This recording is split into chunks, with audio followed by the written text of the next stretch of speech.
하나만 들고 다니면 휴대도 쉽고 어디든지 쓸 수 있기 때문에 이 볼펜이 개발됐을 때 상당히 사람들의 반응이 뜨거웠습니다.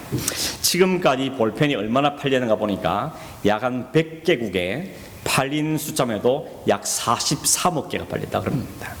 43억 개가 얼마 드는가 하면요, 이 볼펜을 줄을 쫙 한 줄로 세우면 지구를 14바퀴를 돌 수 있는 그 길이랍니다. 어마어마하게 팔린 거죠. 그동안에 이 볼펜이 어마어마하게 팔렸습니다.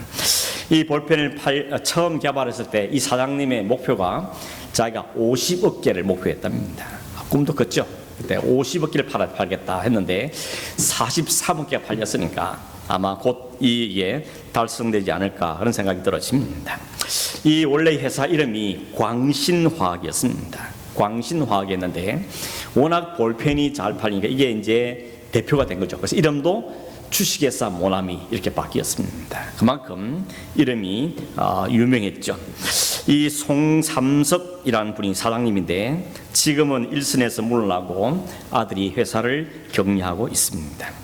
이 송삼석 사장이 어떻게 모나미 153에 이름을 붙이게 됐는가 그걸 혹시 아시는지 모르겠습니다. 이 광신화학이 처음부터 이렇게 잘 되는 회사는 아니었습니다. 초반에는 상당히 어렵고 60대 초반에는 이 회사가 부도의 위기에 처했습니다. 그래서 이 회사를 살려보기 위해서 이 송삼석 사장이 온갖 노력을 다하고 발버둥 쳤지만 아무 소용이 없었습니다. 무너지기 일보 직전에 이 마지막 송 사장이 한 일이 뭔가 하면 이분이 신앙을 갖고 있는 분이기 때문에 기도원으로 갔답니다. 기도원 가서 하나님께 엎드려서 매달린 거죠. 하나님께서 은혜를 좀 베풀어 달라고, 지혜를 달라고 하나님께 간절히 엎드려 구한 것입니다. 그때 하나님께서 그 하나님의 은혜가 그에게 베풀어 줬는데 그때 그에게 영감을 준 성경 읽다가 받은 게 뭔가 하면 요한복음 21장이었습니다. 요한복음 21장에 보면 무슨 이야기인가 하면 예수님이 십자가에 죽으신 이후에 베드로와 제자들이 다시 고기 잡으러 가죠. 그래서 바닷가에 가서 제자들이 밤새도록 그물을 던졌는데 한 마리도 못 잡았습니다. 그때 주님이 오셨죠. 그러고는 얘들아 고기 있냐? 한 마리도 못 잡았습니다. 배 오른편에 그물을 던져봐라. 그 말에 순종해서 오른편에 던졌더니 그물이 찢어질 만큼 고기를 잡았습니다. 그때 잡은 고기 수를 세어보니까 몇 마리겠습니까? 153마리였던 것입니다. 여기서 이 송삼석 회장이 힌트를 얻은 거죠. 그래서 그는 큰 감동을 받고는 나도 하나님 말씀에 주님의 말씀에 잘 순종하면 주님께서 이와 같은 은혜를 내게도 주시겠구나 이런 마음에 감동이 온 것입니다. 그래서 기도를 내려가면서 다짐한 거죠. 그동안 철저하게 내려가자마자 자기는 자기 중심적으로 생각했던 모든 걸 내려놓고 이제 철저하게 하나님 말씀에 순종해서 그동안 소홀했던, 회사 바쁘다고 소홀했던 주일 예배 빠지지 않겠다 결심하고 또 소득의 11조를 꼭 드리겠다고 결심하고 더군다나 새벽기도 빠지지 않겠다라고 이분이 결심하게 된 겁니다. 그런 산을 내려와서 신제품 개발에 뛰어들었는데 때마침 일본의 볼펜 개발 기술을 접하게 됩니다. 그래서 거기서 각고의 노력 끝에 그 기술을 수입해 와서 그렇게 탄생된 볼펜이 모나미 볼펜인 것이죠. 이 송 사장이 하나님께 주신 그 은혜에 너무 감사해서 그 은혜를 잊어버리지 않기 위해서 모나미 뒤에 153이라는 숫자를 거기에 새겨 넣었다는 겁니다. 여러분 이 이야기 한 다음에 그 직원들한테 모나미 153 어떠냐라고 의견을 물어봤답니다. 그러니까 사람들 가운데 그 부르기도 괜찮네요. 근데 어떤 한 사람이 그랬답니다. 사장님 그 진짜 좋은 숫자입니다. 그 가보 아닙니까? 그랬답니다. 가보가 뭔지 아십니까? 화투에 그 숫자 합해가 9가 되면 그게 아주 좋은 숫자랍니다. 저는 화투를 안 쳐봐가지고 모르는데 1, 5, 3을 합하면 9가 되는 것이죠. 그래서 그런 농담 우스갯소리가 있다 그럽니다. 여러분 오늘 아침에 우리가 나누려고 하는 말씀은 모나미 볼펜 이야기 하려는 것도 아니고 더군다나 가보 이야기 하는 것도 아닙니다.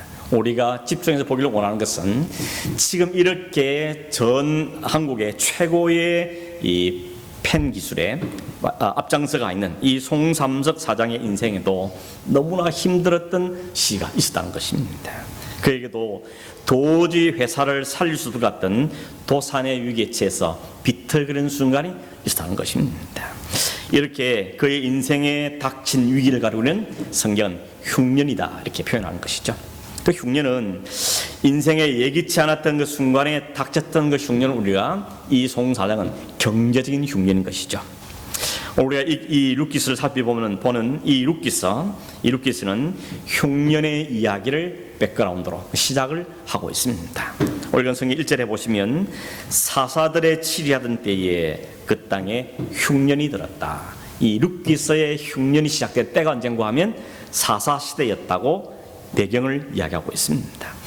사사시대가 어떤 시대냐 여러분 다 아시죠? 여호수아가 죽은 다음에 첫 번째 이스라엘 왕인 사울이 등장할 때까지 약 한 400년, 350년, 400년 정도의 기간을 흔히 사사시대라 그러고, 그때는 왕이 아직 등장하지 않았기 때문에 사사들이 다스리던 그런 시대였습니다.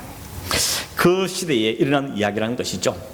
그리고 이 가정에 일어났던 사건의 장소 어딘가 하면 오늘 성경에 보니까 유대 베들레헴이라고 되어 있죠. 베들레헴 뜻은 뭔가 하면 떡집이라는 뜻입니다. 떡 플러스 집이라는 뜻이죠. 그리고 여기 보면 에브라스라는 이름도 나오는데 에브랏 이름이 베들레헴의 또 다른 이름인데 이 뜻이 뭔가 하면 수확이 많다 하는 뜻입니다. 그러니까 이 베들레헴 지역이 곡식이 잘 되고 농사가 잘 되고 양식이 풍부한 곳이기 때문에 아마 이름을 베들레헴이다 혹은 에브라시라고 이름을 지었던 것 같습니다. 그런데 이 좋은 땅에 흉년이 닥친 겁니다. 떡집에 떡이 없는 형편이 된 것이죠.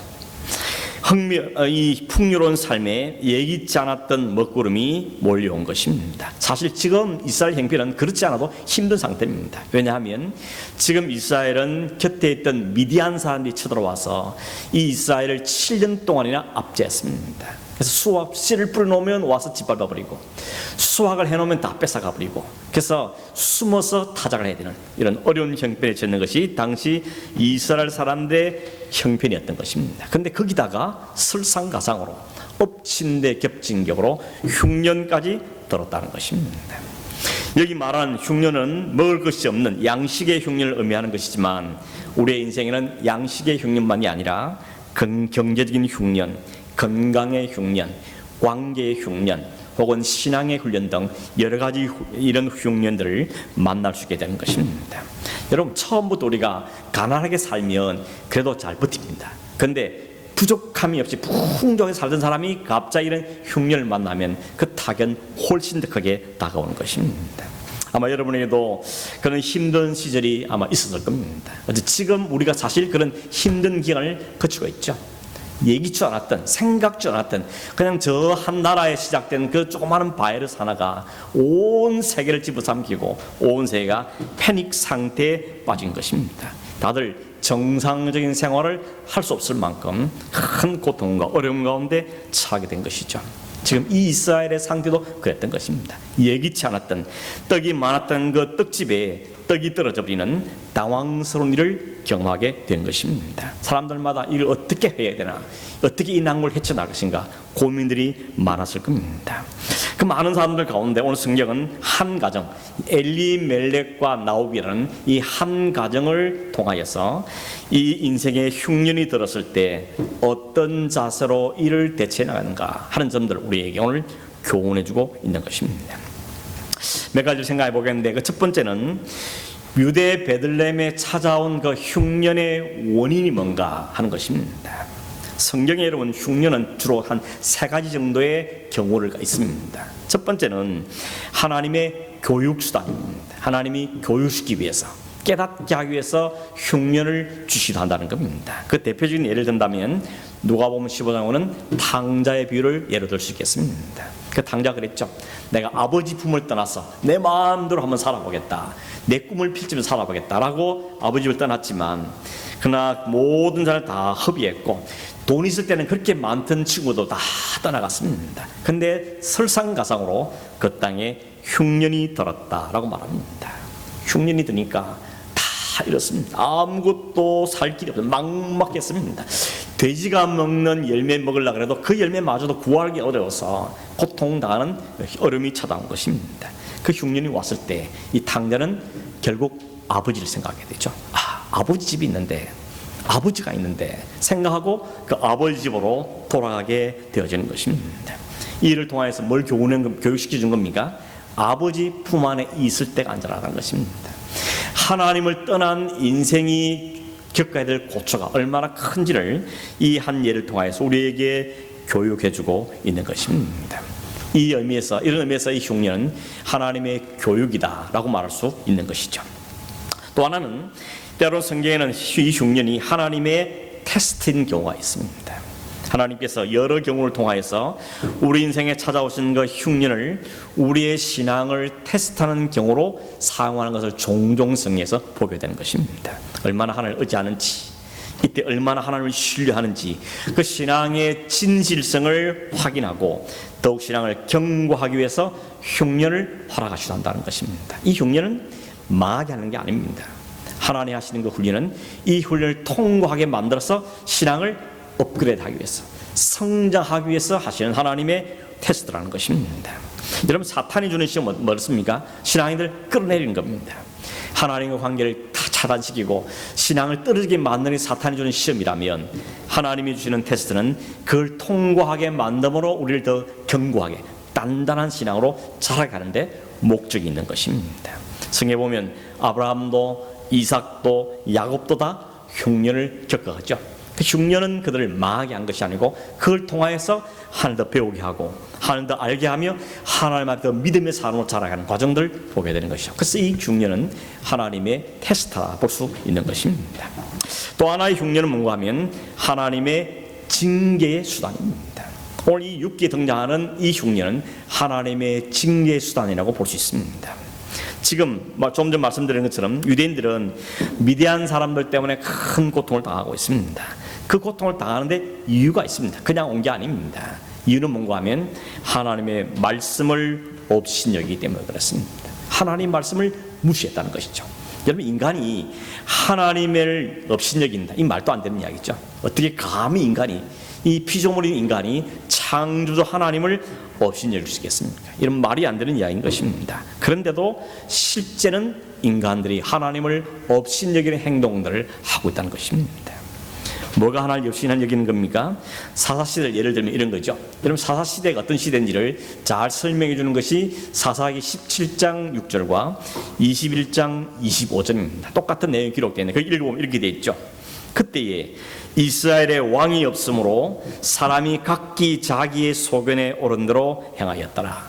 그때는 사사시대를 말하죠. 그때는 이스라엘의 왕이 없었다 그럽니다.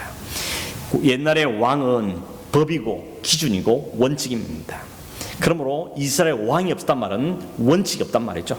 법도 없고 원칙도 없고 기준이 없다는 겁니다. 그럼 누가 기준입니까? 납니다. 자기 소견에 오른 대로 내가 법이고 내가 기준이고 내가 원칙이라는 겁니다. 내 마음에 들면 오케이라는 겁니다. 여러분, 오늘 시대가 그렇게 되고 있지 않습니까? 내가 좋으면 그만이지, 누가 뭐라냐, 무슨 옷을 입든지, 머리 헤어스타일 어찌 하든지, 남자가 여자를 하든지 안 하든지 무슨 관계냐, I don't care라는 거죠. 내가 하고 싶으면 좋은 거다, 내가 마음에 들면 좋은 거라 오늘 세상이 되어진 것과 같았다는 것입니다. 여러분, 사실 실제적으로 주변 나라들은 왕이 있는 나라 많이 있었지만 이스라엘은 왕이 없었습니다. 그러나 진짜 왕은 계셨죠. 눈에 보이는 왕은 안 계실지 모르지만 진짜 왕, 만왕의 왕, 왕 중의 왕인 하나님이 이스라엘의 왕이셨던 겁니다. 그러므로 이스라엘의 왕이 없었단 말은 뭘 말하고 싶어하는가 하면 이스라엘이 하나님을 왕으로 인정하지 않았다는 겁니다. 내가 왕이다, 내가 왕으로 하겠다는 것입니다. 하나님을 왕으로 인정하지 않았던 것이죠. 그러니 하나님의 말씀, 왕의 말씀을 무시한 것입니다. 그게 뭡니까? 그게 바로 하나님을 업신여기는 겁니다.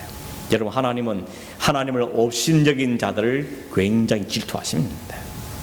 하나님 말씀을 무시하고 자기가 기준되고 자기 원하는 살면 하나님은 질투하신다는 겁니다. 그 질투의 결과가 뭔가 하면 미디안을 그들에 보내서 그들을 징계한 겁니다. 7년간이나 하나님의 백성이 이방 민족의 짓밟힘을 당한 것, 이건 하나님의 징계였다는 것입니다.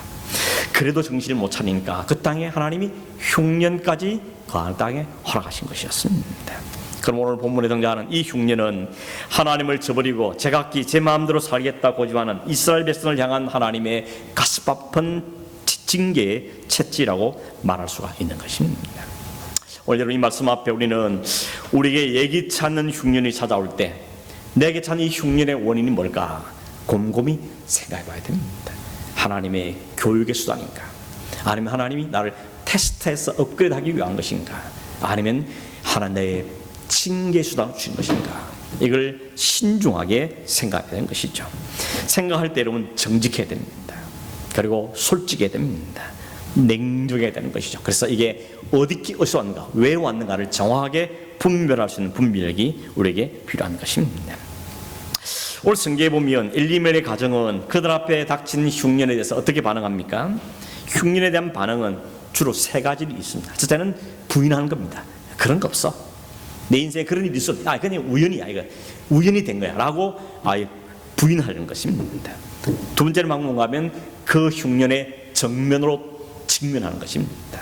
그 직면에 그걸 극복을 하는 것이죠. 세 번째는 뭔가 하면 도망가는 겁니다.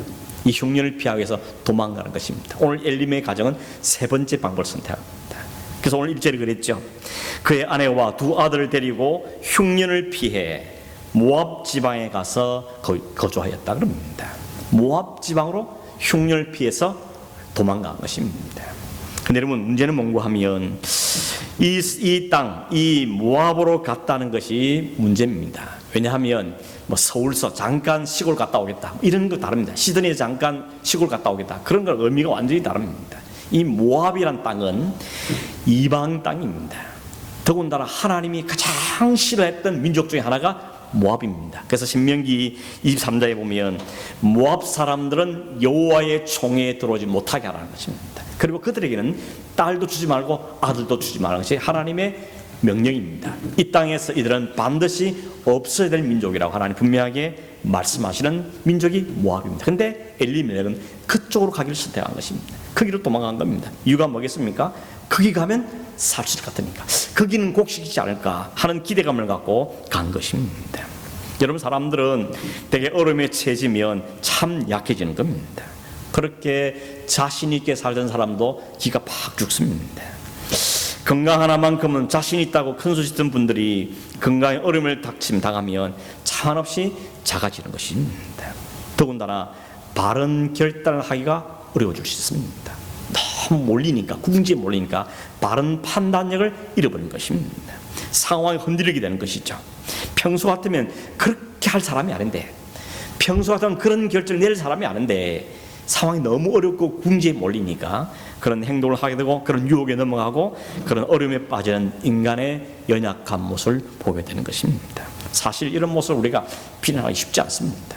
아마 우리도 이런 형편에 처하면 어쩌면 살 길을 찾아서 모압으로 갈 사람들일지도 모르는 것입니다. 함부로 탓하거나 비난하기는 쉽지 않습니다. 여러분 이 엘리멜의 가정이 내린 그 결정을 우리가 볼 때 충분히 이해가 되지 않습니까? 근데 문제는 뭔가 하면 이해는 되지만 옳은 결정은 아니라는 겁니다. 이해하는 것하고 옳다는 것은 다른 문제죠. 상황은 들어보니까 충분히 공감이 됩니다. 참 그렇겠습니다. 그럴 수 있겠습니다. 어쩌면 나 같아도 그렇게 했게 됐습니다. 라고 공감은 할 수 있지만 그렇다고 해서 그게 옳으냐를 따진다면 그렇지 않을 수 있다는 것입니다.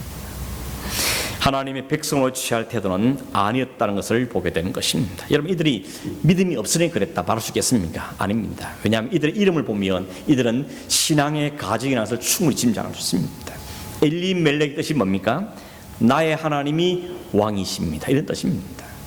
이 나의 하나님이 왕이시란 말은 사사시대 신앙의 고백과 완전히 다른 것이죠. 사사시대는 왕이 없었어. 자기가 왕노란 시대인데 그 시대에 이 엘리멜렉은 나의 하나님 나의 왕이시라는 그 고백을 신앙 고백을 담은 이름을 갖고 있는 사람입니다. 나오미도 마찬가지죠. 나오미 이름 뜻이 뭔가 하면 즐거움, 기쁨, 희락 이런 뜻을 갖고 있는 것이 나오미의 이름입니다. 아마 이들의 이름은 부모의 신앙 고백일 수 있겠죠. 부모의 신앙의 고백일 수도 있고 이 사람들이 갖고 있는 이름이 담고 있는 신앙의 고백으로 말할 수 있는 것입니다. 근데 이들은 그들의 주어진 신앙의 고백과는 다른 삶을 선택한 것입니다. 이름은 그런데 신앙의 고백은 있었는데 그러나 막다른 골목에 쳤을 때 그 신앙의 고백을 내려놓게 된다는 것입니다. 현실을 취하게 된다는 것입니다. 여러분 길은 많습니다. 그러나 모든 길이 우리가 갈 수 있는 길은 아니죠. 왜냐하면 모든 길이 다 바른 길은 아니기 때문에 그렇습니다. 잠언서 16장 25절을 보면 어떤 길은 사람 보기에는 바르나 필경은 사망의 길이라 그랬습니다. 순간의 선택이 10년을 좌우한다, 이런 말이 있죠. 이 엘리멜렉 가정에 똑 적용되는 말입니다. 이들이 이 모압을 간 지 10년 됐습니다. 그 10년 동안 그들은 어떤 어려움을 겪게 됐습니까? 남편이 죽고 두 아들이 죽고, 살려고 갔는데, 목숨을 유지하게 갔는데 오히려 다 죽었습니다. 그 세월이 바로 10년의 세월이었던 것입니다. 그럼 여러분, 엘리멜렉 가정이 이런 결정을 내릴 수밖에 없던 이유가 어딨냐 묻는다면 뭐라고 볼 수 있겠습니까? 아마 여러분 상상해 보면 이 엘리멜렉이 자기 가족들 다 모아놓고 지금 이 땅에 흉년이 들었다, 여기 살기는 어렵다, 그러니 모압으로 가려고 하는데 여러분 생각이 어떠냐 라고 아마 물었을지도 모르겠습니다. 자기 아내에게, 나오미에게, 여보 모압으로 가면 어떻겠소? 라고 물었을지도 모릅니다. 그런데 여러분, 이렇게 물으면 안 되는 겁니다. 뭐가 문제입니까? 당신 생각이 어떠냐, 아들들아 네 생각도 어떠냐 라고 물는 것이 아니고, 하나님이 우리를 어떻게 인도하기를 원하시는지를 물어보자, 이렇게 돼야 되는 것입니다. 이게 우리 질문해야 될 것입니다. 우리 교회에서도, 가정에서도 회의를 많이 하죠.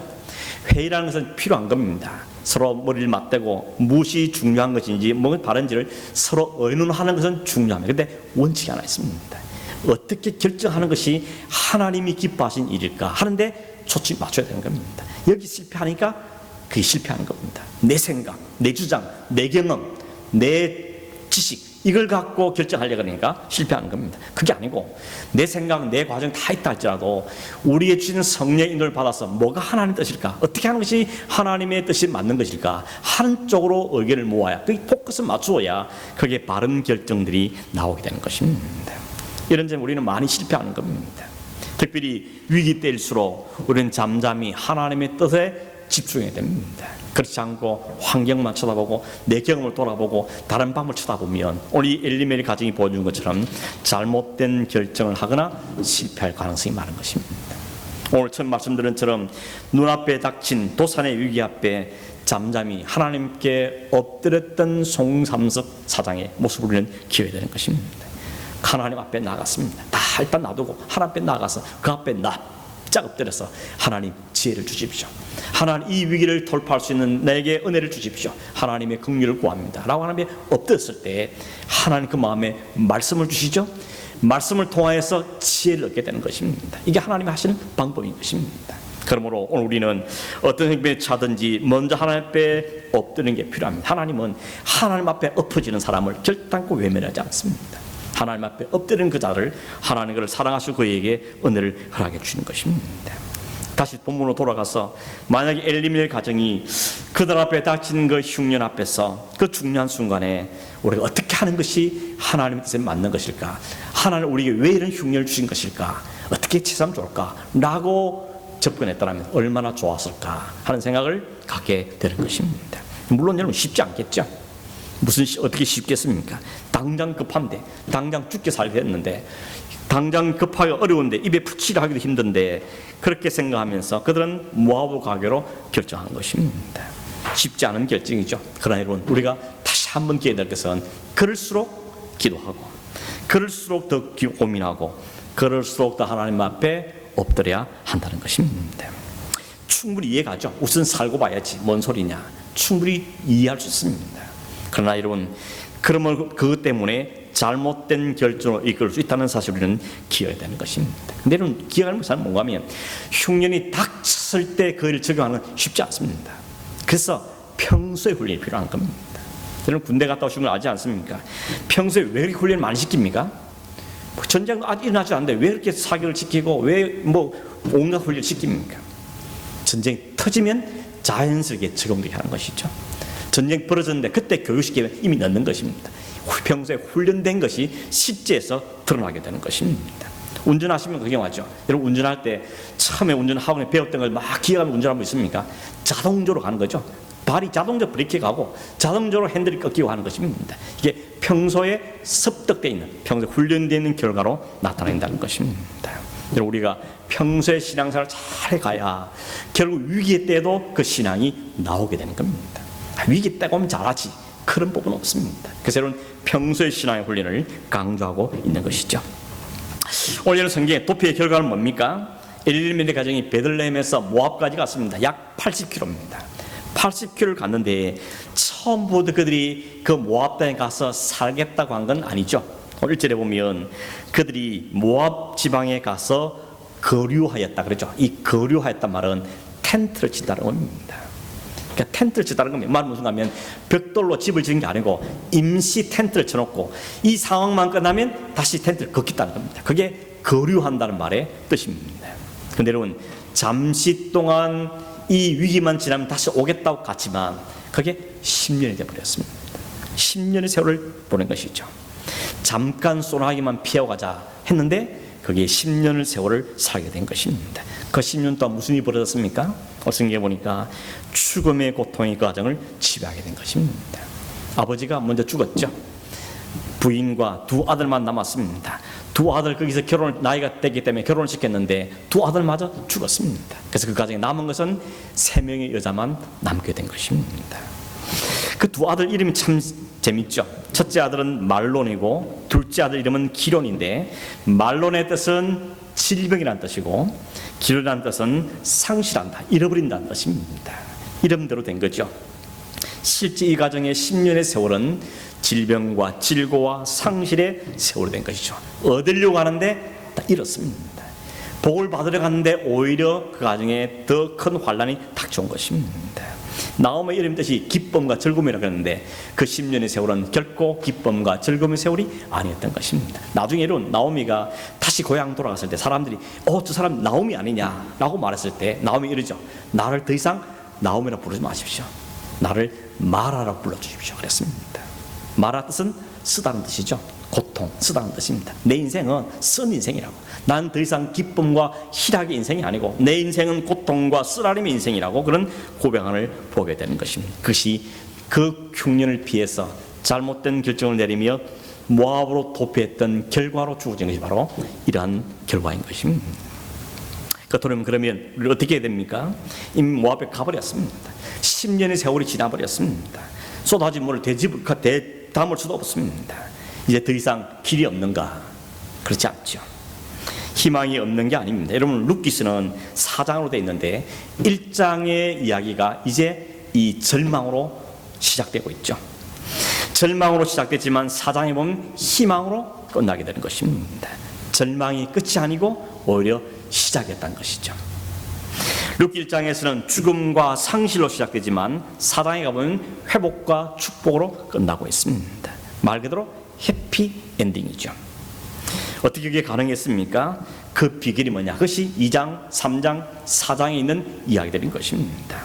6절에 그 비결을 우리가 첫 비결을 발견하겠는데 이렇게 말씀합니다. 여호와께서 자기 백성을 돌보시사 그들에게 양식을 주셨담을 듣고 이에 두 며느리와 함께 일어나 모압 지방에서 돌아오려 하여. 여기 중요한 두 개의 동사가 나옵니다. 하나는 들었다, 또 하나는 돌아갔다는 것입니다. 듣고 돌아갔다, 리턴했다는 이야기죠. 뭘 들었습니까?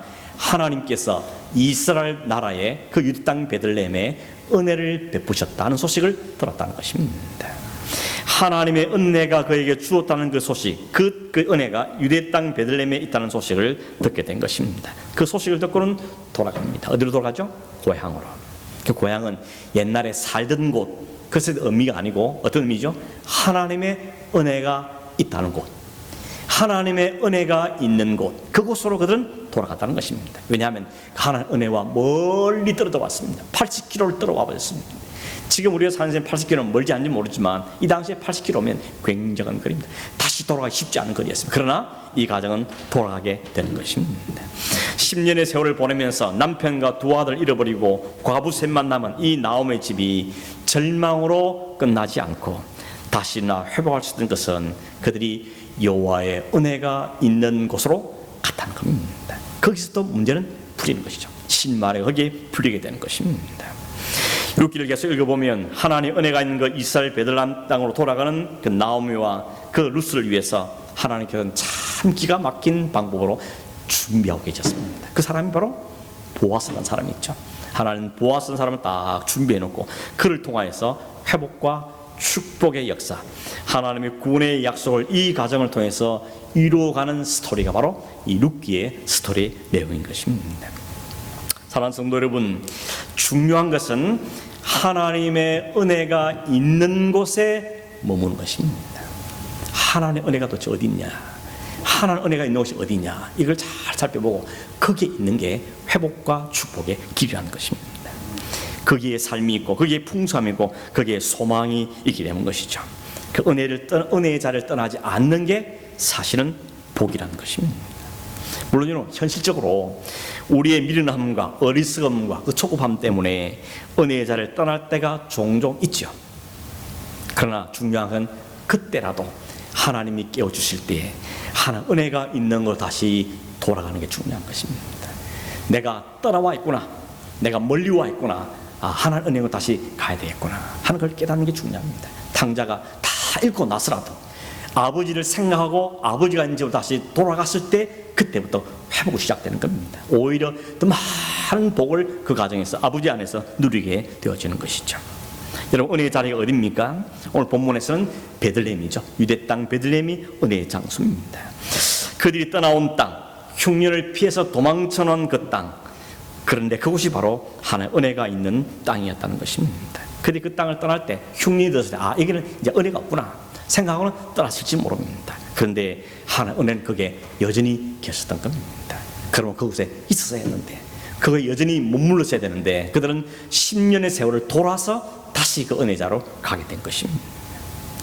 비록 극심한 흉년으로 힘든 유대 땅이었지만 여전히 그곳에는 하나님이 계셨습니다. 하나님이 다음 스텝을 준비하고 계셨습니다. 하나님께서는 당신의 백성들을 위해서 보아스라는 인물을 준비하고 계셨던 것입니다. 그래서 여러분, 룻기 2장, 3장, 4장에는 그 룻이 하나님 준비하신 신랑 보아스를 만나서 그 장이 완전히 회복되는 아주 드라마틱한 역사가 기록되어 있습니다. 그건 뭘 이야기합니까? 그리스도를 다시 만남으로 신부의 자기를 회복하고 하나님의 복을 다시 누리는 오늘 성도의 모습을, 하나님 구원의 역사를 그려내고 있는 것이 바로 이 룻기의 스토리라고 말할 수 있는 것입니다. 여러분, 룻기서 마지막은 어떻게 끝나는가 하면 4장 마지막 절 21절 22절에 보면 이렇게 끝납니다. 살몬은 보아스를 낳았고 보아스는 오벳을 낳았고 오벳은 이새를 낳았고 이새는 다윗을 낳았더라. 족보로 끝나고 있습니다. 여러분, 왜 이 족보에게 등장합니까? 이 족보 의미하는 게 뭡니까? 이 족보를 딱 보면 딱 눈에 띄는 게 뭐죠? 이 룻을 통하여서, 나오미 집을 통해서 다윗이 태어나는구나 하는 걸 우리가 알 수 있는 것입니다. 왕이 없다는 그 시대에, 왕을 버리는 그 시대에 하나님은 왕을 준비하고 계셨고 그 왕을 하나님의 은혜자로 돌아온 이 가정, 그 이방인 룻을 통하여서 이 역사를 이루시는 우리에게 보여주는 것입니다. 이스라엘의 위대한 왕 다윗의 선조가 되는 축복을 누리죠. 그 다윗의 후손에 누가 나오죠? 예수 그리스도께서 오시는 겁니다. 예수 그리스도의 족보에 이 가정이 등재되는, 이름이 기록되는 놀라운 축복을 누리게 된 것입니다. 가정에서 만약에 모압 땅에 그냥 계속 눌러앉았다면 그런 회복과 축복을 그들에게 주지 못했을 겁니다. 여호와의 은혜가 있는 곳을 바라보았고 그것으로 돌아갔기 때문에 누리는 복이라고 이야기할 수가 있는 것입니다. 여러분 서 있는 자리가 어디입니까? 여호와의 은혜가 있는 곳이 어딘지를 잘 살펴보길 바랍니다. 그리고 그곳으로 나가야 합니다. 하나님의 은혜가 있는 곳에 우리가 머물러야 되는 겁니다. 거기에 살 길이 있고 거기에 하나님의 역사이고 거기에 하나님의 소망이 있는 것입니다. 사람들마다 은혜의 장소가 다를 수 있겠습니다. 그러나 보편적으로 우리 모두의 공통적인 은혜가 자리가 있다면 그것은 바로 예배의 자리인 것입니다. 예배 자리는 우리 모두가 누릴 수 있는 하나님의 은총의 자리입니다. 그런 점에서 여러분 예배를 생명처럼 여기게 되는 것입니다. 오늘날에는 구약시대처럼 예배 한번 빠진다고 갑자기 하늘에 벼락이 떨어지라, 그런 일은 안 일어났죠. 그러나 예배를 잃어버린다는 것은 하나님의 은혜의 자리를 벗어나는 것을 의미하는 겁니다.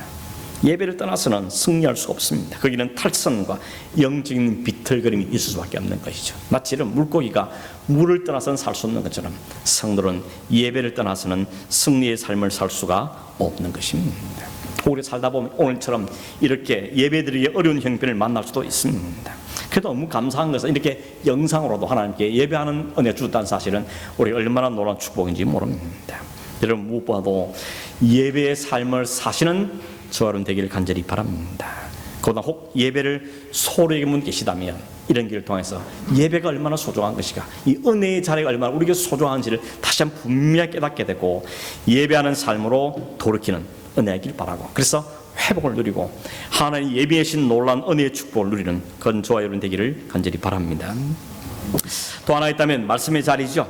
오늘 이스라엘 백성들이 당한 이 문제는 뭐였습니까? 결국 출발점은 하나님을 업신여긴 것, 다시 말해 하나님의 말씀을 무시한 게 이들의 모든 것의 출발점이었습니다. 말씀을 제치던 것이 그들은 가장 문제죠. 말씀이 제치는 뜻은 뭡니까? 자기 자신의 삶의 기준, 원칙을 말씀에 두지 않고 자기 생각, 자기 감정, 자기 느낌 또 추구하면 결국 그게 길이 인도하는 것은 실패를 우리에게 보여주는 것입니다. 여러분, 규칙적인 하나님의 말씀의 자로 나간 걸 소홀히하시면 안 됩니다.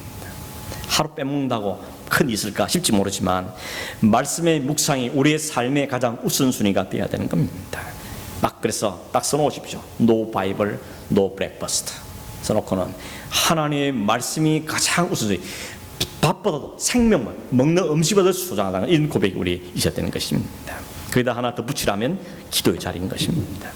성도에게 기도는 영적인 엔진이라고 말합니다. 엔진이 망하면 다 망하는 겁니다. 엔진이 정상적으로 가동되어야 차가 달려나갈 수 있는 것처럼 기도가 약해지면 우리에게 영적인 분별력이 떨어지는 겁니다. 그래서 눈에 보이는 것밖에 볼 수 없고 들리는 것밖에 들을 수 없고, 그래서 판단력이 떨어지는 것입니다. 여러분, 신앙인이 영적인 분별력을 잃는다는 것은 다 잃는 겁니다. 영적인 분별력을 상실한다는 것은 다 상실하는 것입니다. 우리는 현실 속에 살고 있고 현실한 상황에 살고 있지만 현실을 무시할 수도 없지만, 그러나 현실만 갖고 사는 존재는 아닙니다. 그 현실 속에서도 그 현실 가운데 역사하신 하나님을 믿는 그 믿음을 적용하는 삶을 사는 것이 성도의 삶이 되어야 하는 것입니다. 말씀을 맺습니다. 오늘 그리스도인들에게도 인생의 흉년은 있습니다. 그 흉년이 왜 왔는가? 우리를 교육하는 것인지 테스트하는 것인지, 혹은 하나님이 우리를 깨우치기 위해서 징계하시는 것인지, 영적인 분별을 갖고 보는 게 중요합니다. 도망가거나 부인하거나 회피하는 것은 해결책이 아닙니다. 상황을 좀 바꾼다고 해서 근본 문제가 해결된 건 아닙니다. 잠시 고난 피한다고 발버둥쳐도 그 결과는 더 큰 고통이다 우리가 기억할 필요가 있는 것입니다. 우리가 갈 곳은 은혜의 자리입니다. 예배의 자리며 말씀의 자리며 기도의 자리며, 하나님 주신 그 은혜의 자리에 우리가 나가서 그 하나님을 엎드릴 때 하나님께서는 우리에게 회복을 주시고 우리에게 놀라운 은총을 허락하신 우리를 오늘 성경 우리에게 말씀하고 있는 것입니다. 우리 저와 여러분 모두가 우리가 있는 서 있는 자리가 어딘가 잘 살펴보고 늘 하나님 은혜의 자리에 머물고, 혹 은혜의 자리에 떠나는 상황이 생길 때라도 곧 깨닫고 다시 돌아감으로 하나님 은혜 가운데 머물므로 하나님 예비하신 이 놀라운 구원과 축복의 은혜를 누리는 그런 저와 여러분 되기 간절히 바랍니다. 기도하겠습니다. 고마우신 하나님 아버지, 오늘 이 흉년의 때에, 흉년이 들었을 때에 그 엘리멜렉과 나오미의 가정에 일어났던 일들을 통하여서 우리가 어떻게 해야 되는지, 어떻게 살아야 할 것인지, 어떤 모습으로 가는 것이 바른 것인지 오늘 우리에게 말씀해 주셨습니다. 하나님, 우리 온 성도들이 늘 하나님의 은혜 안에 머물기를 간절히 원합니다.